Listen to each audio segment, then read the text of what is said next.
The old man threw the new pillow onto the floor and knelt down. The man opposite him had no idea what was happening. Suddenly, a massive stone platform descended from the ceiling, covered in food scraps and leftovers. What was even stranger was how the old man reacted, as if he was seeing the most delicious feast in the world. He frantically stuffed the food into his mouth. The man felt disgusted watching this, but the old man reminded him that he should eat at least something. "This prison is different from others," he explained. "There's only one meal per day. If you don't eat now, you'll go hungry." With no choice, the man picked up a relatively clean apple, planning to save it for when hunger struck. Soon, the platform began to descend. The old man finished a bottle of alcohol, tossed it down below, and even spat after it. When the man asked why he would do such a thing, the old man replied matter-of-factly, "The people below will eat it anyway. We have 47 floors above us, and I'm not the only one spitting down. Some probably even use it as a toilet." Suddenly, the man felt an intense wave of heat. The old man warned him that he must have kept something he shouldn't have. "The food only belongs to us when the platform reaches our level. If you steal food, the temperature in the room will keep rising until we're all burned to ashes." Hearing this, the man immediately threw his apple down the shaft. The room temperature quickly returned to normal. The next day, the platform arrived at their floor, level 48, right on schedule. As expected, the food was once again a complete mess. The old man knelt by the platform as usual, devouring whatever he could find.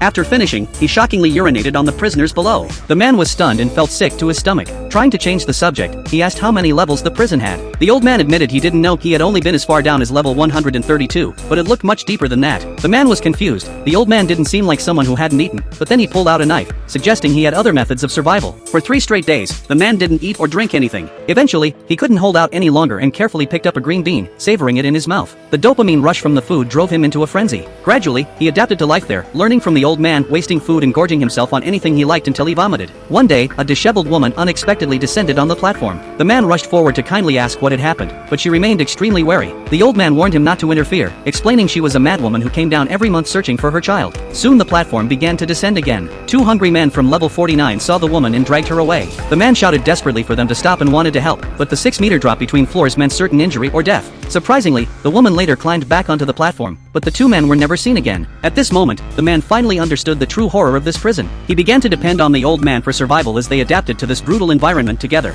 But soon, the old man would teach him a final lesson. One night, a pungent smell filled the air. The old man told him they would soon be changing floors and hoped for a better location. Everyone soon fell into a deep sleep. When the man woke up, he found himself tightly bound to the bed. The old man approached with malicious intent, explaining that they had been assigned to the rare 171st level, where not even a crumb of food remained. With these words, the old man pulled out a knife.